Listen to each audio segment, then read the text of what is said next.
Affordable housing is my top priority as a potential city councilor. It's something that I feel very personally connected to because of my personal background and what my family has gone through. But I have some very specific ideas around how we can tangibly go about, building more affordable housing and ensuring that those opportunities exist for all Cambridge residents, regardless of their income level. And you can find out a little bit more about my specific approach on my website where I lay out my policy platform.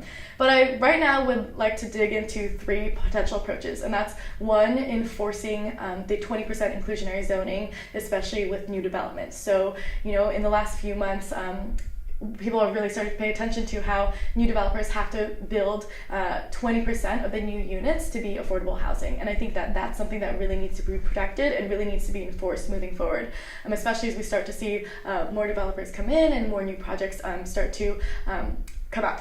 And the other approach is through actually working with universities. I think that there's a huge opportunity that hasn't really been tapped into of pushing universities to meet 100% of the demand for housing for graduate students. Right now, over 50% of graduate students are living off campus, and that's often because universities aren't providing enough affordable options for graduate students, or making the system of applying for graduate student housing quite complicated. And I think that it really is the responsibility of universities to make sure that they're meeting the housing need of the students and the people that they're bringing in from all over the world.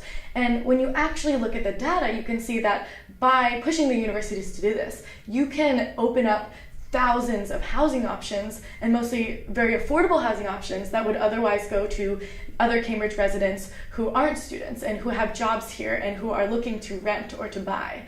And I think that that's something that I can specifically add a unique perspective to because of my fundamental and unique relationship with students here and with the universities here as well. I also think that there's a lot more that could be done around middle income housing. Right now, with the feasibility study that was done a few years ago, it showed that we actually have the opportunity to allocate a specific amount of inclusionary zoning for middle income residents. And I think that that's something that needs to be explored.